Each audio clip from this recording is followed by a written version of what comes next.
The world of Warhammer 40,000 is immense, not only in a time scale, but also on a physical scale.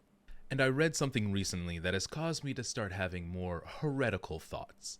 Obviously, the main characters that we focus on are the humans and the Imperium. Most books are from their lens and how they fight against everything else out in the galaxy. But even with the hundreds of Xenos empires and races that were exterminated during the Great Crusade, there are still hundreds and thousands more out there. This is going to be a video making the case for more Xenos characters in Warhammer 40,000. So let's break it down.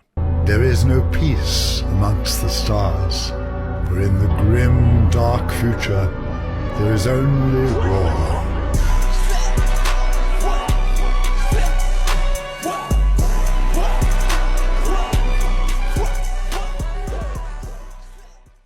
Humans coming from their birth world of Terra are still a very new species to the galaxy. Before we even rose out of the primordial soup and when dinosaurs still roamed our planet, the war in heaven was happening. Other sentient races have been starfaring and creating galactic empires long before the Imperium. And most likely they'll be creating them long after the Imperium is gone. Don't get me wrong, humans have had some of the biggest impacts on this universe to date. Many of the older races, though begrudgingly, have admitted that this is humanity's time, just like it was the Eldari's time before us and the Necron's time before them. Now, I've been reading the Dawn of Fire novel series and recently finished Throne of Light.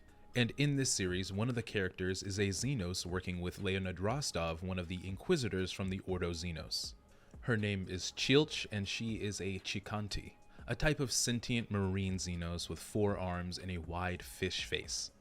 Now, Chilch says something in the Throne of Light that really put into perspective how small the Imperium really is. This also might comment on the propaganda of the Imperium. When talking to Investigatus Lacrant about the expanse of the human empire, she does acknowledge that they do have 1 million planets, but that there are 1 billion more out there. This is not only a jab at the ignorance of humans, but also a remark on how insignificant they really are. And I absolutely love that. All of the characters we get are generally humans, and therefore they have this type of superiority and supremacy to their character. We need more outside perspectives from other denizens of this galaxy. But I'm supposed to be making a case for more Xenos characters in this universe, so let's kind of align this with the Imperium. As xenophobic and intolerant as the Imperium is, Xenos races have had a huge impact on it, whether they want to admit it or not. From the Kennebrak who developed the Anathame that ended up being the catalyst for Horus turning, to the epic rivalry between Yarick and Ghazghkull. Without the intervention of the Eldar, we would not have Roboute Guilliman back to lead the Imperium. Even rogue traders, who are special because they're generally above most Imperial law, have Xenos working for them.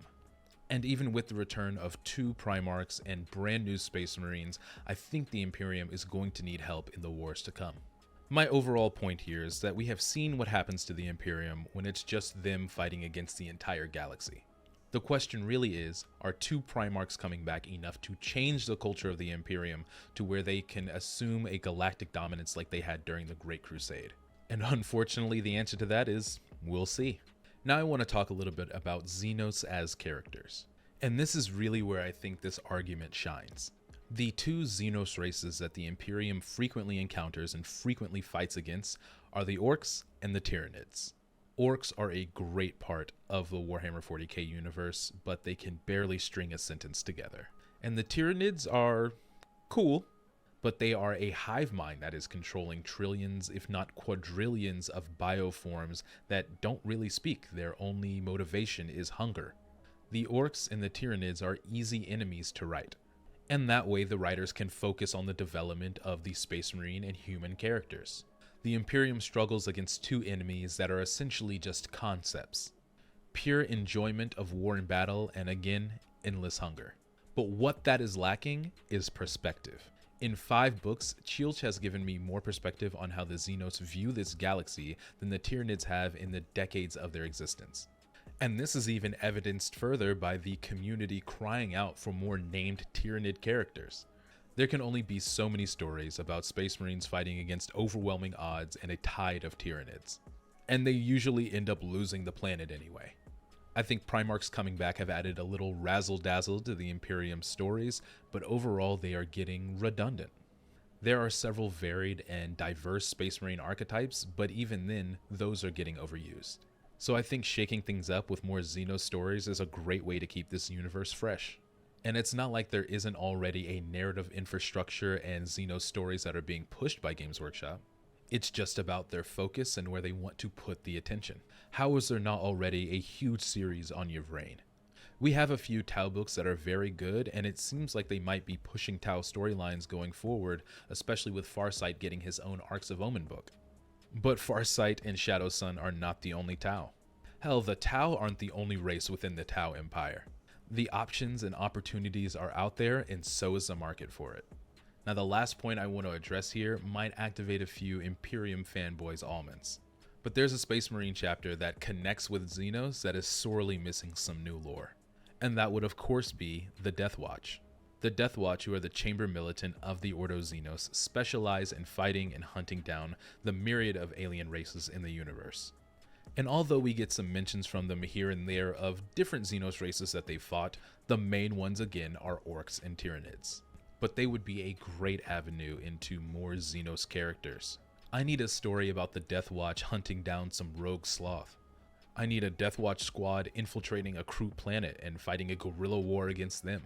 I could even do with a serialized story that comes out in White Dwarfs or on the Warhammer community page, just about them experiencing and fighting different Xenos races. Again, this would be a great bridge into shifting the attention to other parts of the Milky Way galaxy. And with the Deathwatch being mentioned in the Arcs of Omen, apparently being infiltrated by the Alpha Legion, I'm hoping we get more of them in a narrative sense. But thank you guys for watching. Comment below who your favorite Xenos character is. Leave a like, hit the subscribe button, and I'll see you guys in the next one.